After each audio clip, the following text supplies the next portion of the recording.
రాజ్యాంగాన్ని మారుస్తారని BC, SC, ST రిజర్వేషన్లను కూడా రద్దు చేసే అవకాశం ఉంటుంది బీజేపీకి ఓటేస్తేనే ప్రచారం జరుగుతుంది. మేము రద్దు చేసామంటే 33% మహిళలకు రిజర్వేషన్ సౌకర్యం కల్పిస్తామని చెప్పి చిత్తశుద్ధితో ఎందుకు పనిచేస్తాం మేము? ఇలా అగ్రవర్ణాల్లో పేదలకు రిజర్వేషన్ ఎందుకు ఇస్తాం మేము? కాబట్టి కాంగ్రెస్ పార్టీ ఈ దేశంని సర్వనాశనం చేసింది కాంగ్రెస్ పార్టీ. అంబేద్కర్ గారిని అడుగడుగున అవమానపరిచిన పార్టీ కాంగ్రెస్ పార్టీ. ఎన్నికల్లో ఓడగొట్టిన పార్టీ కాంగ్రెస్ పార్టీ. అంబేద్కర్ గారి చిత్రపటాన్ని ఇన్ని సంవత్సరాలు కాంగ్రెస్ పార్టీ పాలనలో కనీసం పార్లమెంట్లో పెట్టని పార్టీ కాంగ్రెస్ పార్టీ. అంబేద్కర్ రచించిన రాజ్యాంగాన్ని విరుద్ధంగా దేశంలో ఎమర్జెన్సీ విధించిన పార్టీ కాంగ్రెస్ పార్టీ. ఈ దేశంలో కాంగ్రెస్ పార్టీ 54 సంవత్సరాల కాంగ్రెస్ పార్టీ పాలనలో 100 సార్లు రాజ్యాంగాన్ని సవరించిన పార్టీ కాంగ్రెస్ పార్టీ. కానీ కాంగ్రెస్ పార్టీకి రిజర్వేషన్ల గురించి మాట్లాడే అర్హత లేదు.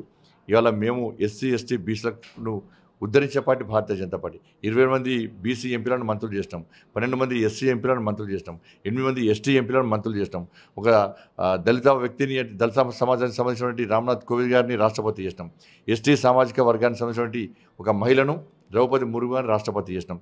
కాబట్టి ఇటువంటి పరిస్థితుల్లో రాజ్యాంగం గురించి మాట్లాడే అర్హత ఇలా కాంగ్రెస్ పార్టీ లేదు. కేవలం 6 గ్యారెంటీల మీద ప్రజల దృష్టి మళ్లించడానికే ఈ కొత్త అంశాన్ని తీసుకొచ్చి ప్రజల మీద చిచ్చు పెట్టే ప్రయత్నం కాంగ్రెస్ పార్టీ చేస్తున్నది.